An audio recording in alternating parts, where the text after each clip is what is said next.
যতই ব্যাকা কথা বলো না কেন, দেখাও তো আমার রুকুর মতো একটা ছেলে তোমাদের বংশে। এর মধ্যে আবার বংশের কথা আসছে কেন? আচ্ছা ছাড়ো, বংশ ছাড়ো, আত্মীয় স্বজন বন্ধু বান্ধব পাড়া প্রতিবেশীর মধ্যে ওর মতো একটা ছেলে দেখাও তো, এরকম রেজাল্ট, এরকম কেরিয়ার। মা প্লিজ। তুমি ওষুধটা খেয়েছো? মা রোজ কিন্তু খাওয়ার আগে খালি পেটে ওষুধটা খেতে ভুলে যাচ্ছে। খাইনি তো। মা কি জন্য ডাকলে সেটা তো বলো। কেন ডাকলে? ডেকোরেটর, ফ্লোরিস্ট, তারপর কেটারার, কাউকে অ্যাডভান্সের টাকা ফেরত দেবার কোনো দরকার নেই। বিয়েটা ওই দিনই হচ্ছে। শুধু আমার রুকু একবার বলুক।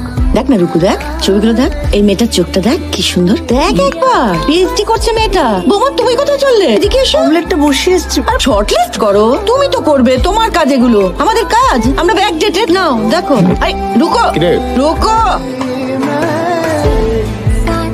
রুকু, কি ব্যাপারটা কি তোমার? খাবার খেলে না, টিফিনটা নিতে ভুলে গেলে, এভাবে চলে তো হসপিটালে ভর্তি করতে হবে এবার। বৌদি আমি নন্দিনী ছাড়া অন্য কাউকে বিয়ে করবো না। হ্যাঁ মাকে বলে দিও, দেখো কি করতে পারো, নয়তো আমাকে তো চেনো।